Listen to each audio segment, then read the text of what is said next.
Hello प्यारे विद्यार्थियों, स्वागत है आपका हमारे YouTube चैनल पर। आज हम कक्षा 3 पहल हिंदी की कार्य पुस्तिका में कार्यपत्रक 91, 92, 93, 94 और 95 हल करेंगे। तो चलो आइए देखते हैं। कार्यपत्रक 91 में दक्षता है स्वतंत्र लेखन कर पाना। पहला प्रश्न है, नीचे दिए गए चित्र को देखकर 4-5 वाक्य लिखिए। यहाँ पर एक चित्र दिया हुआ है। देखो, इसमें ये बच्चा पतंग उड़ा रहा है, इसने चरखी पकड़ रखी है। यहाँ पर कुछ पक्षी उड़ रहे हैं, चारों ओर हरियाली है, ये घर बने हुए हैं।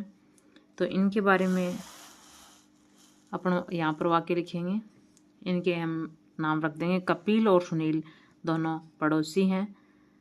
कपिल और सुनील एक साथ पतंग उड़ा रहे हैं। कपिल पतंग उड़ा रहा है तथा सुनील ने चरखी पकड़ रखी है। चारों ओर हरियाली है, दोनों बहुत खुश हैं। गांव में कच्चे घर हैं। ये देखो, गांव में कच्चे घर हैं। अगला कार्यपत्रक देखते हैं 92 का। दक्षता है गद्यांश अथवा पद्यांश को पढ़कर उत्तर दे पाना। नीचे दी गई कविता को ध्यान से पढ़िए और दिए गए प्रश्नों के उत्तर लिखिए। बना घोंसले पक्षी रहते, सबको छाया देते पेड़, सर्दी गर्मी सहते रहते, ठंडी हवा बहाते पेड़, बादल अपने पास बुलाते, रिमझिम बारिश लाते पेड़।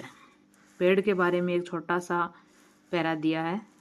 कविता में बात की गई है किसके बारे में? पेड़ के बारे में। सर्दी गर्मी सहन करते हैं, कौन करते हैं? बादल, घोंसले, पेड़, बारिश। तो सर्दी गर्मी कौन सहन करते हैं? पेड़। घोंसला बनाकर कौन रहते हैं? तो घोंसला बनाकर पक्षी रहते हैं। घोंसला बनाकर पक्षी रहते हैं। पेड़ छाया के साथ साथ और क्या देते हैं? लिखिए। तो पशु पक्षियों को आवास, फल, ठंडी हवा तथा रिमझिम बारिश करवाते हैं। पेड़ हमें प्राणवायु देते हैं।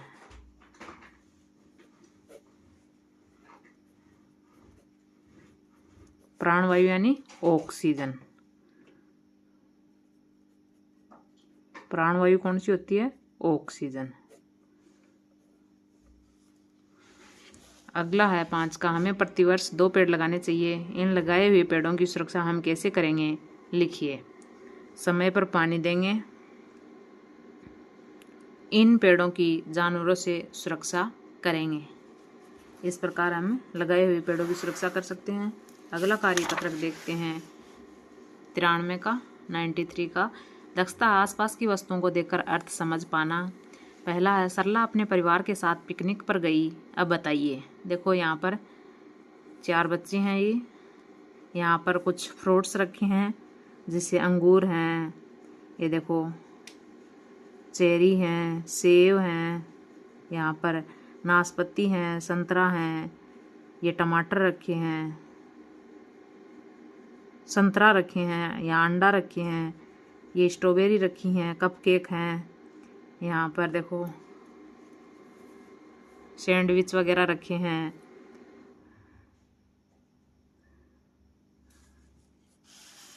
इनके सामने खाने का क्या क्या सामान रखा हुआ है? पहला प्रश्न है, सेब, नाशपाती, अंगूर, संतरा, चेरी, स्ट्रॉबेरी, कपकेक, सैंडविच, अंडे आदि रखे हुए हैं। अगला, बच्चे किसके ऊपर बैठे हैं? तो देखो, इन्होंने चटाई बिछा रखी है, ये देखिए यहाँ पर। तो बच्चे चटाई के ऊपर बैठे हैं। फिर है, आपने इनमें से कौन कौन सी चीज़ें खाई हैं? ये जो ऊपर नाम बताए हैं, इनमें से कौन कौन सी चीज़ें खाई हैं? जैसे सेब खाया है, नाशपाती है, अंगूर है, संतरा है, चेरी है, कपकेक है, ब्रेड आदि। आपने जो खाए हैं वो आप यहाँ पर लिखेंगे। अगला, आप पिकनिक पर जाते समय कौन कौन सी चीज़ें साथ में ले जाएंगे?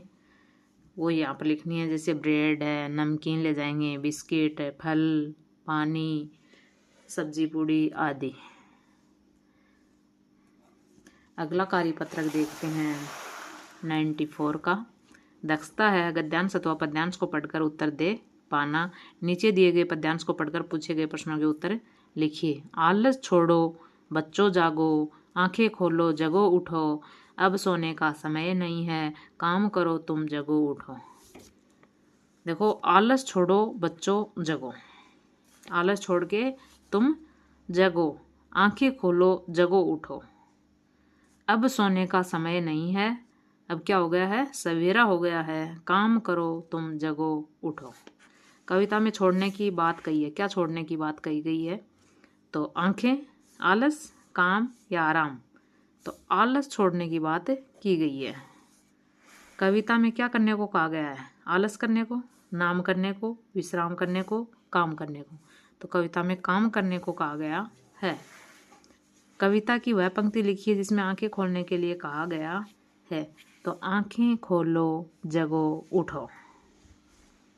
फिर है, आप सुबह उठकर क्या क्या करते हैं? कोई दो काम लिखिए। कोई दो काम लिखने जो करते हैं उनमें से दांत साफ करते हैं, स्नान करते हैं। दो ही लिखने हैं। उस दिशा का नाम लिखिए जिस दिशा में सूरज निकलता है। तो सूरज कौन सी दिशा में निकलता है? सूरज पूरब दिशा में निकलता है। आलस करने से क्या हानि होती है?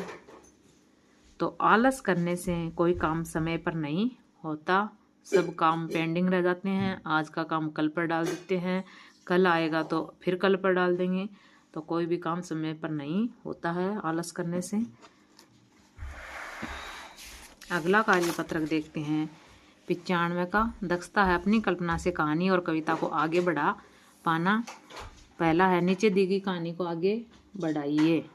राजू स्कूल से घर आया, उसकी माँ ने उसे बाजार से सामान लाने के लिए कहा। उसकी माँ ने एक सूची राजू को दे दी। राजू बाजार गया, उसने दुकानदार को सूची देकर कहा कि काका, सूची में जो सामान लिखा है वो सारा सामान दे दो। दुकानदार ने सारा सामान दे दिया और राजू सामान लेकर घर आ गया। ये कहानी हो गई पूरी। अगला है दूसरा, नीचे दी गई पंक्तियों को पूरा कीजिए। कुछ पंक्तियां दी हुई हैं, उनमें कुछ खाली स्थान दे रखे हैं, उनको हमें पूरा करना है। देखो, यहाँ पर ये आदमी छाता ले रखा है, बारिश की बूंदें गिर रही हैं। इससे रिलेटेड ये छोटी सी क्या है, पंक्तियां दी हुई हैं कुछ, जैसे बादल भैया बहुत हुआ कीचड़ और यह पानी, आई याद सभी को नानी, जाएं कहाँ कहाँ खेलें खेल, घर में पानी की हो रही रेलम पेल, सड़क बनी है ताल तलैया, हमको डांटे हमारी मैया। ये कुछ पंक्तियां हैं जिनको हमें पूरा करना है। ये थे कार्यपत्रक 91 से लेकर 95 तक।